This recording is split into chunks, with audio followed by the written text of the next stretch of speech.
Ahanba magtada Wari Sapu channel ki maikaidagi THOIBI Mangang na Mayambu Taramna ookchari. Ngasisu wari ama puduna laksari miyamgidamagta. Wari asige mamingna EEPAGI EBEMA MACHATHOI. Wari asibu khut thabirakpana AMIT KUMAR huidromba. Wari asi kari kamdawna habadu mayam amuk puna taminarasi. Bizoy hidak atopado holli. Mahagna thabak suminaribasing adudi nahangagtani. Aduna mapanggal fay makong yangi. Aduba bizoydi chahi nimpu mathaki oibanina mapanggal kharadi watli.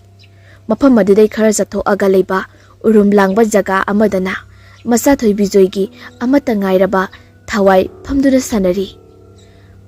Chahidi tararom surabani. Bizoy thabaktu suna machanupi adudi yingjari. Mamaiduso nungsada thabak subagi haunabi ngaksna ngangsili. Mahaki matau aduda thabak suminariba naha amana sumna hairei. Bizandona. Ka bizoy wardi ngak su pathawo aikhoi dum tawraki. Ahal loiraga aikhoi ga thabak suminaraga ne aikhoi ga mananaba tawradi kadaidagi yanige. Mihina uraga aikhoi se bebar yawdubo oina ukhrani wani. Maduda bizoyna nokfit tawraga naha adugi pakhum pirei. Ahina phamaga leiraga noiga kushuman manana lauradi noisu nungairoida. Bizando as aikhoi adu mami nateko ipagumba yamna nungsijaribani. Aduna ne pathawo aikhoi dum honarageba. Kayada nungsiribano na asigi wangak asi bizoydi thamoi peman khiduna nokmi mapira phoseli. Mahaki awaba sitnana ubiba asida. Aduga amukso machanupi asida yengduna ningamdaba puksari. Kamdokibano amata gyanta haude.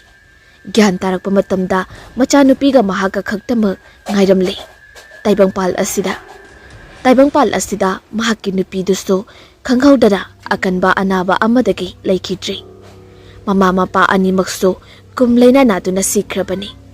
Aduda hauzikti makoy animtamak ngairabani. Amuka hena bizoyna thamoy sokliba matam khudingmak nupi adubu nungsinglibani. MACHATHOI asi mahaki nupiduga chap mane haiba phau yai. Aduna maram oiraga hena macha asibu thawaidagi henaso luna khanjaribani. Asumna hauzik makoy ani thabak suba loiraduna cycle hambar aduda puna lakminari. Machanupi aduna asumna mapada wahang mathang hanglai. Baba, kyan kuina sumaina adum chakkidoino. Kharaga chakini kaidorage. Ichabu warbo. Wadeda. Moigi sanapamda yamna nungai. Aina thabak soringeda ICHATHOI nadudane lengdana sanaraga leigadaba. Da aikhoi yumda so ayamba matamda laite mama so chuan halakte.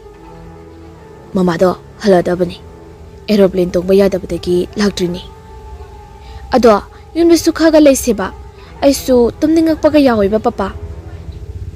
Bizoy machage pakumbadu pidri handakti. Cycle adu thauna wakal kaya khali.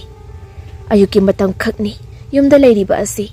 Sak sathoklaba matung mapa macha punna thabak suba amuk chapminabani.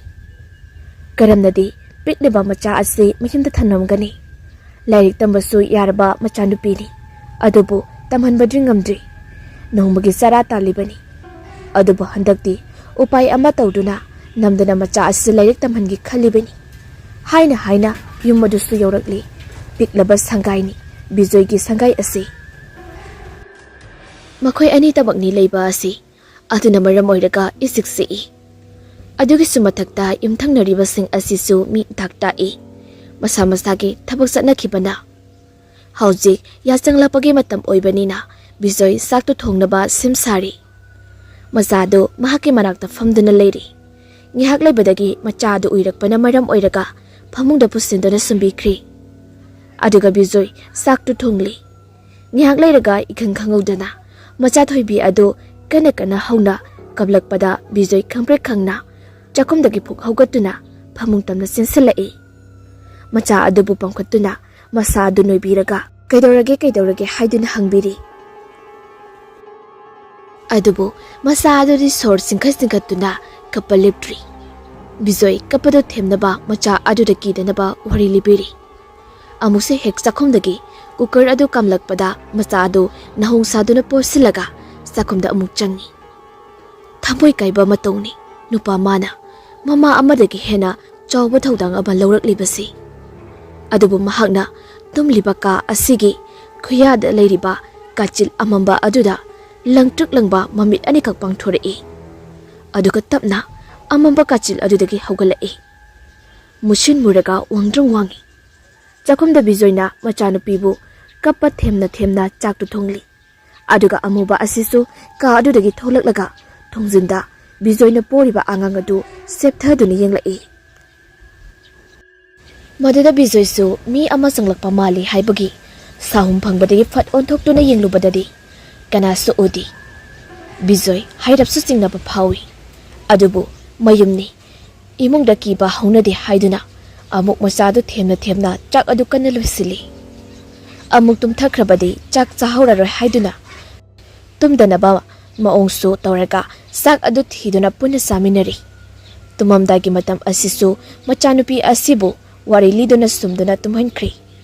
Matam aduda bijoy haukraba wari amakak ningsinglai.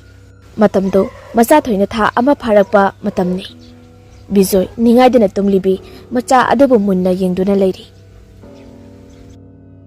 Manakta hipliba mahaki nupi santidi nofet tawduna hairei. Dacho isasi kay maming thonje haino. Bijoy sukongum lagti yengbatamang yengduna leiri. Mahaki masa adubu amukastu mahaki nupi don hanglai. Dacho ba tadro ina haise. Ha kariba.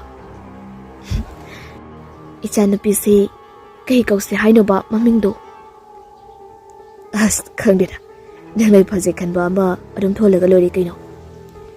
Aigi dine mapana nungsina kaubibaduna yarida. Awaba wari singa ningsulubada bijoy nungaitabdi poi.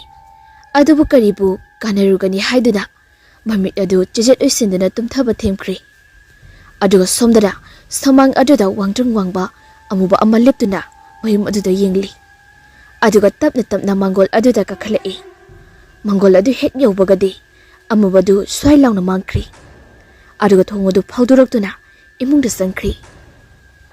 Amukasu thongzil adudagi sapthaduna mapa macha tumliba adu yengli.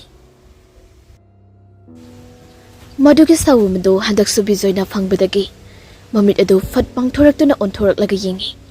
Adubu karisu udi babna oiramlani haiduna amuk macha adubu chelet konsinduna hiptharakri. Khazik jingnaba phawba aduna bijoy kithak kirung khradi tawi. Amuba asidi machi kari mata lengkhidrana yengi. Laimaida tamna famtharaktuna laimaida silaga changlai. Aduga phamungdugi hek mamang thangba phamangda leptuna kangkhal adudagi munna yengli mapa macha tumliba adubu. Kangkhal adu hairi nomli tawrakpada bijoy adu ayingba khradi phawrai. Madusu phat on thorakpada kangkhal adu ikai kaiduna lerami. Bijoy hagatuna kangkhal adu shemi aduga amu hipthakri. Angakpani thodokaya ase mihaki mamangda machathoibina tumlambadagi kablakpa adugi maram adustu atai karimata netti. Machathoina wabagi nungaina tumligai matam aduda mamangda mahaki mama adubu urami. Mayak sengboy sengdaboy adabu masakti khangbanati mahaki piklingaida mama adu laikhidaba oibanina. Machathoina uba matamda mahaki mama aduna mahakpu makut khatuna lao haibagi maungum tawri. Maduda machathoistu sinsilubani mamagi manakta. Adubu mana hek yobagadi mahaki mama adu akiba sakpam ama onthorakpadagi machathoi amuktang lauramlaga chelakpadi. Matam asidasu mama aduna mahakpu hingar hatkadabagi maungda tanarei. Madu ubada machathoi yamna wana chelakpani. Masimakna taipangdade manglaknaba haibadu oiri. Yamna wada chelaklibani.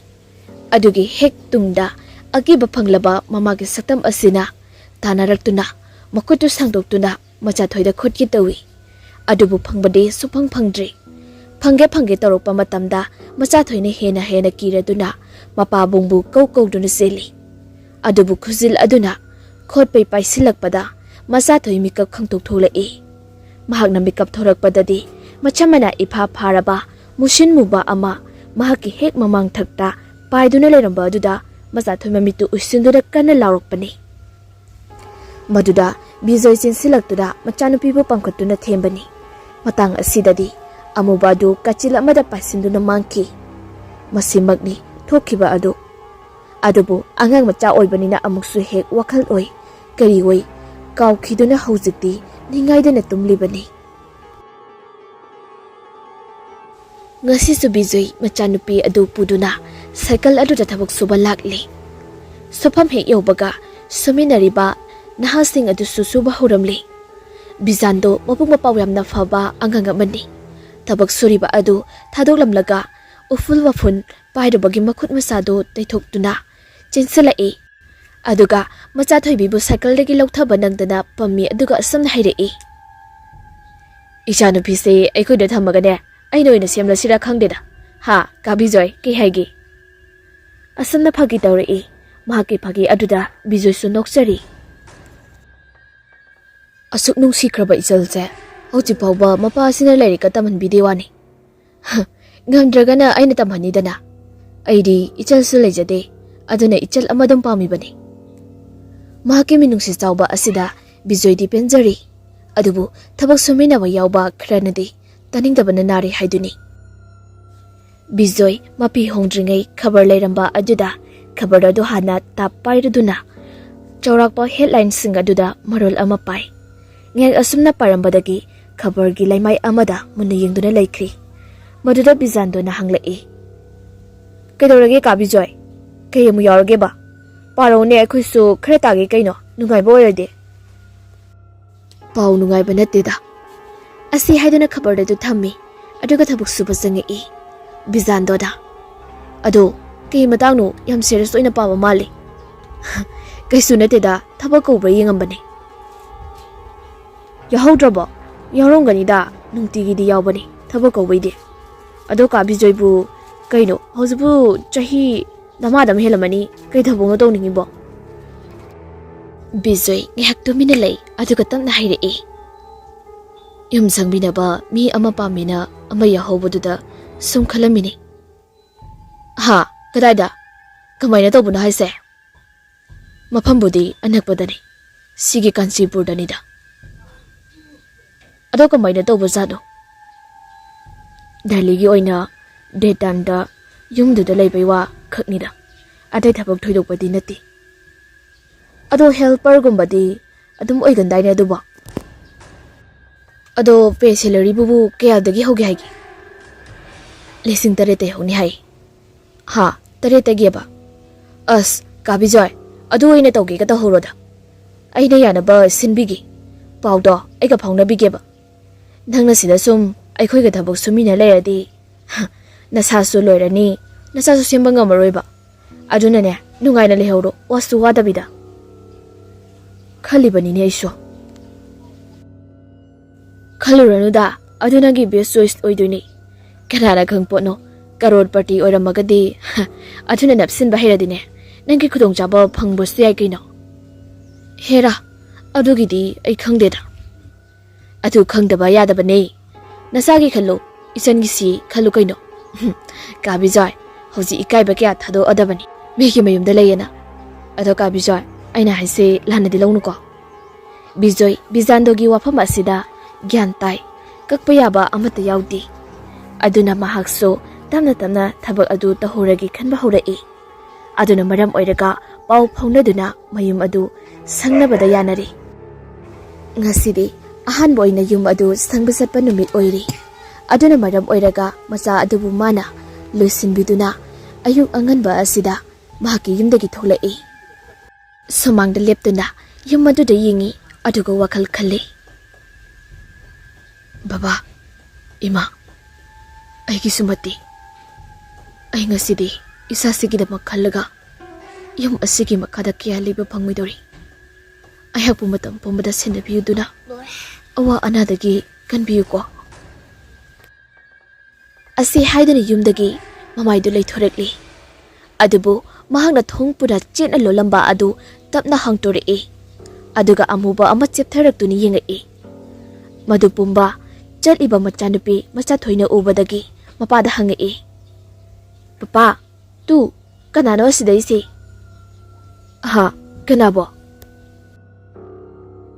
ꯑꯁꯤ ꯍꯥꯏꯗꯨꯅ ꯂꯩꯊꯣꯛꯇꯨꯅ ꯌꯦꯡꯉꯨꯏ ꯑꯗꯨꯕꯨ ꯀꯔꯤꯁꯨ ꯎꯗ꯭ꯔꯤ ꯃꯗꯨ ꯕꯤꯖꯣꯏ ꯈꯔꯗꯤ ꯆꯤꯡꯅꯔꯕꯅꯤ ꯃꯆꯥ ꯑꯗꯨ ꯀꯤꯗꯅꯕ ꯍꯥꯏꯗꯨꯅ ꯑꯇꯣꯞꯄ ꯋꯥꯔꯤ ꯁꯥꯖꯤꯟꯗꯨꯅ ꯁꯥꯏꯀꯜ ꯑꯗꯨ ꯊꯧꯔꯛꯂꯤ ꯃꯆꯥ ꯑꯗꯨ ꯉꯁꯥꯏꯒꯤꯗꯣ ꯀꯅꯥꯅꯣ ꯑꯃꯨꯛ ꯍꯦꯛꯇ ꯎꯏ ꯍꯥꯏꯕ ꯐꯥꯎ ꯌꯥꯎꯅ ꯍꯟꯖꯤꯟ ꯍꯟꯖꯤꯟ ꯍꯪꯂꯛꯄꯗ ꯕꯤꯖꯣꯏ ꯄꯥꯈꯠꯄ ꯑꯃ ꯐꯥꯎꯔꯛꯂꯤ ꯀꯅꯥꯒꯨꯝꯕ ꯍꯨꯔꯥꯟꯕ ꯑꯃꯒ ꯇꯣꯏꯅ ꯂꯩꯔꯕ꯭ꯔꯥ ꯍꯥꯏꯗꯨꯅ ꯈꯜꯂꯤ ꯑꯗꯨꯕꯨ ꯃꯤ ꯑꯣꯏꯔꯕꯗꯤ ꯃꯍꯥꯛꯁꯨ ꯊꯦꯡꯅꯕ ꯌꯥꯏ ꯍꯥꯏꯗꯨꯅ ꯑꯃꯨꯛꯁꯨ ꯈꯜꯂꯨꯏ ꯑꯗꯨꯃꯛꯁꯨ ꯅꯠꯇꯕꯅꯤꯅ ꯇꯤꯟꯃꯨ ꯂꯩꯃꯨ ꯃꯁꯦꯡ ꯃꯔꯥꯡ ꯕꯨꯠ ꯀꯥꯏꯗꯣ ꯑꯣꯏꯔꯤꯕ ꯖꯥꯠꯂꯥ ꯈꯜꯂꯨꯕꯗ ꯕꯤꯖꯣꯏ ꯇꯨꯐꯥꯎ ꯈ꯭ꯌꯥꯎ ꯈ꯭ꯌꯥꯎ ꯆꯣꯡꯉꯤ ꯑꯗꯨꯕꯨ ꯑꯌꯨꯛ ꯅꯨꯡꯊꯤꯜꯅꯤ ꯀꯔꯝꯅꯗꯤ ꯀꯤꯕ ꯐꯥꯎꯒꯅꯤ ꯑꯗꯨꯅ ꯃꯔꯝ ꯑꯣꯏꯔꯒ ꯃꯄꯥ ꯃꯆꯥ ꯑꯁꯤꯒꯤ ꯃꯇꯥꯡ ꯑꯁꯤ ꯋꯥꯔꯤ ꯄꯨꯡꯀꯥꯎ ꯀꯥꯎꯊꯣꯛꯇꯨꯅ ꯅꯣꯛꯇꯨꯅ ꯂꯥꯛꯄꯅ ꯐꯖꯔꯕ ꯀꯣꯅꯨꯡꯒꯨꯝꯂꯕ ꯁꯪꯒꯥꯏ ꯑꯗꯨꯒꯤ ꯒꯦꯠꯇ ꯆꯞ ꯂꯦꯞꯄꯤ ꯃꯈꯣꯏ ꯑꯅꯤꯃꯛ ꯃꯉꯛꯇꯨ ꯑꯔꯣꯏꯕꯤ ꯊꯥꯡꯒꯠꯇꯨꯅ ꯕꯤꯜꯗꯤꯡ ꯃꯊꯣꯟ ꯑꯗꯨꯗ ꯌꯦꯡꯉꯤ ꯉꯥꯏꯍꯥꯛ ꯌꯦꯡꯗꯨꯅ ꯂꯩꯔꯤꯉꯩ ꯒꯦꯠ ꯁꯦꯟꯅꯕ ꯅꯨꯄꯥ ꯑꯃ ꯊꯣꯛꯂꯛꯏ ꯑꯗꯨꯒ ꯍꯥꯏꯔꯛꯏ ꯀꯀꯥ ꯁꯣꯝꯗ ꯆꯪꯕꯤꯔꯣ ꯕꯤꯖꯣꯏ ꯆꯪꯂꯤ ꯃꯍꯥꯛꯅ ꯍꯦꯛ ꯆꯪꯕꯒ ꯏꯀꯨꯏ ꯀꯨꯏꯗꯅ ꯌꯨꯝꯖꯥꯎ ꯑꯁꯤꯗꯒꯤ ꯃꯇꯩ ꯃꯅꯥꯎ ꯑꯃꯈꯛ ꯊꯣꯛꯂꯛꯏ ꯏꯌꯥꯝꯕ ꯆꯪꯕꯤꯔꯣ ꯀꯦꯝꯇ ꯍꯪꯒꯣꯏꯔꯨꯅꯨ ꯍꯣꯏ ꯏꯅꯥꯎ ꯁꯨꯔꯃꯂꯥ ꯏꯇꯩ ꯍꯦꯛꯇ ꯀꯧꯖꯔꯒꯦ ꯁꯤꯗ ꯐꯝꯕꯤꯌꯣ ꯔꯥꯖꯦꯁꯅ ꯅꯨꯄꯤ ꯆꯪꯉꯣ ꯆꯥꯗꯣ ꯄꯨꯊꯣꯔꯛꯑꯣ ꯑꯩꯅꯦ ꯋꯥꯔꯤ ꯁꯥꯟꯅꯔꯝꯒꯦ ꯏꯌꯥꯝꯕꯁꯤꯒ ꯄꯨꯊꯣꯔꯛꯑꯅꯨꯗ ꯏꯅꯥꯎ ꯌꯥꯔꯅꯤꯌꯦ ꯌꯥꯗꯦ ꯑꯍꯥꯟꯕ ꯂꯥꯛꯄꯁꯤꯗ ꯁꯦꯕꯥ ꯍꯥꯟꯅ ꯇꯧꯒꯗꯧꯅꯤ ꯉꯥꯏꯈꯣꯅꯦ ꯔꯥꯖꯦꯁ ꯌꯥꯝꯅ ꯉꯛꯅ ꯋꯥ ꯉꯥꯡꯂꯝꯕꯗꯒꯤ ꯃꯆꯥꯊꯣꯏꯗ ꯌꯦꯡꯂꯛꯏ ꯑꯗꯨꯒ ꯆꯧꯀ꯭ꯔꯤꯗꯒꯤ ꯀꯨꯝꯊꯔꯛꯂꯒ ꯃꯆꯥꯊꯣꯏꯒꯤꯗ ꯃꯅꯥꯛꯇ ꯆꯪꯂꯛꯂꯒ ꯌꯦꯡꯉꯤ ꯑꯗꯨꯒ ꯑꯁꯨꯝꯅ ꯍꯥꯏꯔꯛꯏ ꯏꯆꯥ ꯅꯨꯄꯤꯁꯤꯗꯤ ꯑꯣꯟꯊꯣꯛꯅ ꯅꯨꯡꯁꯤꯈ꯭ꯔꯦꯗ ꯕꯦꯃꯥ ꯅꯪꯗꯤ ꯀ꯭ꯂꯥꯁ ꯀꯌꯥ ꯇꯝꯃꯒꯦ ꯃꯆꯥꯊꯣꯏ ꯍꯩꯅꯗ꯭ꯔꯗꯨꯅ ꯃꯄꯥꯒꯤ ꯃꯅꯥꯛꯇ ꯆꯪꯉꯤ ꯑꯗꯨꯒ ꯕꯤꯖꯣꯏꯅ ꯃꯆꯥꯅꯨꯄꯤ ꯑꯁꯤ ꯂꯥꯏꯔꯤꯛ ꯇꯝꯗ꯭ꯔꯦ ꯍꯥꯏꯗꯨꯅ ꯈꯪꯍꯜꯂꯤ ꯑꯗꯨꯒ ꯔꯥꯖꯦꯁꯅꯁꯨ ꯃꯍꯥꯛꯀꯤ ꯐꯦꯃꯤꯂꯤꯒꯤ ꯀꯟꯗꯤꯁꯟ ꯑꯗꯨ ꯂꯤꯔꯛꯏ ꯏꯌꯥꯝꯕ ꯏꯌꯥꯝꯕꯒ ꯀꯧꯔꯔꯣꯏꯒꯦꯗ ꯇꯥꯃꯣ ꯍꯦꯛꯇ ꯀꯧꯔꯒꯦ ꯇꯥꯃꯣ ꯑꯩꯁꯦ ꯍꯟꯗꯛꯀꯤ ꯊꯕꯛꯁꯦ ꯈꯔ ꯆꯤꯟꯗꯧꯔꯤ ꯑꯗꯨꯒ ꯑꯩꯒꯤ ꯅꯨꯄꯤ ꯁꯨꯔꯃꯂꯥ ꯅꯅꯥꯎ ꯅꯨꯄꯤꯁꯤꯁꯨ ꯃꯣꯏꯒꯤ ꯗꯤꯄꯥꯔꯠꯃꯦꯟꯒꯤ ꯍꯟꯗꯛꯀꯤ ꯑꯣꯐꯤꯁ ꯊꯥꯗꯣꯛꯄ ꯌꯥꯔꯣꯏꯗꯧꯔꯤ ꯑꯗꯨꯅ ꯌꯨꯝꯁꯦ ꯄꯨꯡꯍꯥꯡ ꯍꯥꯡꯕꯗꯣ ꯅꯨꯡꯉꯥꯏꯇꯗꯅ ꯇꯧꯕꯅꯤ ꯏꯆꯥ ꯅꯨꯄꯥ ꯑꯃꯈꯛ ꯌꯥꯎꯕꯗꯨꯁꯨ ꯕꯣꯔꯗꯤꯡꯗ ꯊꯝꯈ꯭ꯔꯦ ꯑꯗꯨꯅ ꯇꯥꯃꯣꯅ ꯈꯔ ꯁꯦꯟꯅꯕꯤꯔꯝꯃꯣ ꯇꯥꯃꯣꯒꯤ ꯌꯨꯝꯃꯛꯅꯤ ꯈꯟꯕꯤꯌꯨꯀꯣ ꯇꯨ ꯏꯌꯥꯝꯕ ꯕꯣꯔꯤꯁꯁꯨ ꯂꯩꯗꯣꯏꯅꯤ ꯃꯥꯅ ꯒꯦꯠ ꯁꯦꯟꯅꯗꯣꯏꯅꯤ ꯀꯦꯝꯇ ꯍꯪꯒꯣꯏꯒꯅꯨꯀꯣ ꯏꯌꯥꯝꯕ ꯑꯁꯨꯝꯅ ꯌꯨꯝ ꯑꯁꯤꯒꯤ ꯑꯀꯨꯞꯄ ꯃꯔꯣꯜ ꯂꯣꯏꯅ ꯇꯥꯛꯄꯤꯔꯤ ꯂꯣꯏꯅꯅ ꯁꯤꯟꯅꯕꯤꯔꯤ ꯉꯁꯤꯗꯒꯤ ꯑꯗꯨꯝ ꯍꯧꯒꯗꯕ ꯑꯣꯏꯕꯅꯤꯅ ꯔꯥꯖꯦꯁ ꯑꯃꯗꯤ ꯁꯨꯔꯃꯂꯥꯁꯨ ꯊꯕꯛ ꯆꯠꯈ꯭ꯔꯤ ꯕꯤꯖꯣꯏꯒ ꯃꯆꯥꯊꯣꯏꯒꯁꯨ ꯀꯥ ꯃꯊꯪ ꯆꯪꯗꯨꯅ ꯌꯦꯡꯉꯛꯏ ꯀꯣꯅꯨꯡꯒꯨꯝꯕꯅꯤ ꯄꯨꯡꯂꯪ ꯂꯪꯉꯝꯃꯤ ꯑꯁꯨꯝ ꯃꯃꯤ ꯀꯨꯞꯇꯨꯅ ꯌꯦꯡꯂꯛꯄ ꯃꯇꯝꯗ ꯀꯥ ꯑꯃꯗꯤ ꯐꯤꯉꯧ ꯃꯌꯥꯝꯅ ꯀꯨꯞꯁꯤꯟꯗꯨꯅ ꯂꯩꯔꯝꯃꯤ ꯃꯗꯨꯃꯗꯤ ꯔꯥꯖꯦꯁꯅ ꯇꯥꯛꯂꯝꯗꯦ ꯑꯗꯨꯒ ꯕꯤꯖꯣꯏꯅ ꯊꯦꯡꯅꯔꯛꯏꯕ ꯑꯁꯤꯁꯨ ꯊꯣꯡ ꯂꯣꯜꯂꯝꯕ ꯀꯥ ꯑꯃ ꯍꯥꯡꯗꯣꯛꯂꯨꯕꯗꯒꯤꯅꯤ ꯀꯥ ꯑꯗꯨꯗ ꯆꯪꯉꯨꯕ ꯃꯇꯝꯗ ꯂꯩꯅꯤꯟ ꯃꯅꯝ ꯕꯪ ꯂꯥꯎꯅ ꯀꯥꯔꯛꯏ ꯃꯗꯨꯗ ꯕꯤꯖꯣꯏꯗꯨ ꯈꯔꯗꯤ ꯍꯩꯅꯗꯦ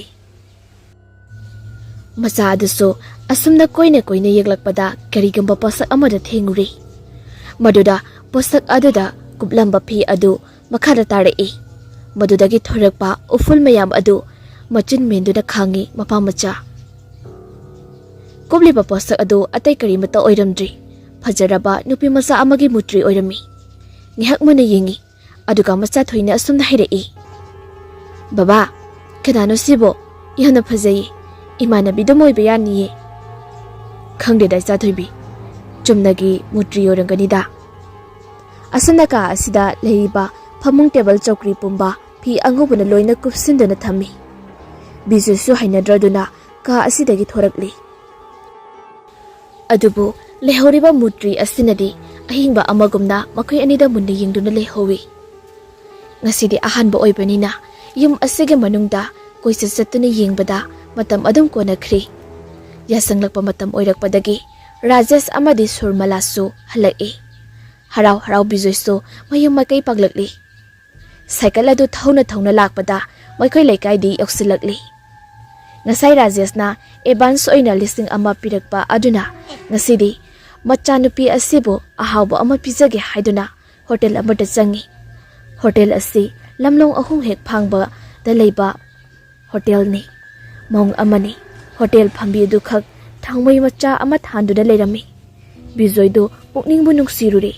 Matam kaina urudraba thangmai budol ama thalamba aduda. Adubu hotel asidi imamammi. Machanupi do chak lamani haiduna changlakpani hotel asida. Adubu hotel phambi asi maung ama itau tawi. Miyeng na ing ama jingnabaki miyeng ni.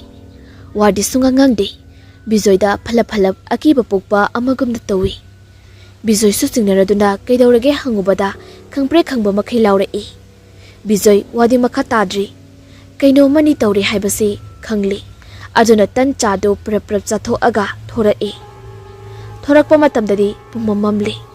Leirak asida na kharana gari macha thawbagi maingaldo adudagi hena anganba kaya udi. Bijoi tungda kanagumba ema inarakpagi sahumdi phangi. Onthok lubadadi hekta leiramdi. Adubu khara khazit thorakpada ukhong amadagi nupa amakak phallawna chongthorai.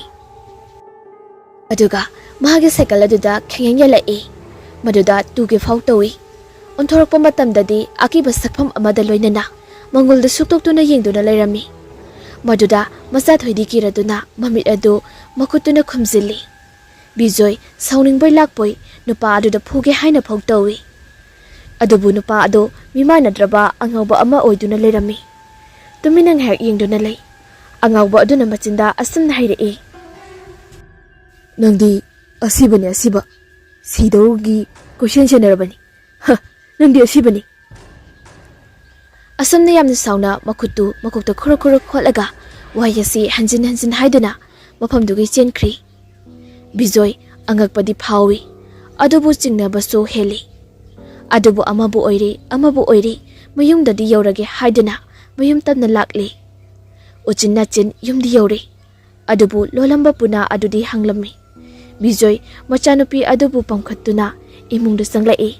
Aduga kari ahongbu ubagi haina yengai. Karisu ahongbudi ude. Adubu mathaklomdagi yumge phairen adudadi amuba amakak naptuna leiri. Madu MACHATHOIBina mami sami ubadagi munna yengsilui. Amuba adu mamik khangpang pangthorei aduga tapna kumtharake tawi.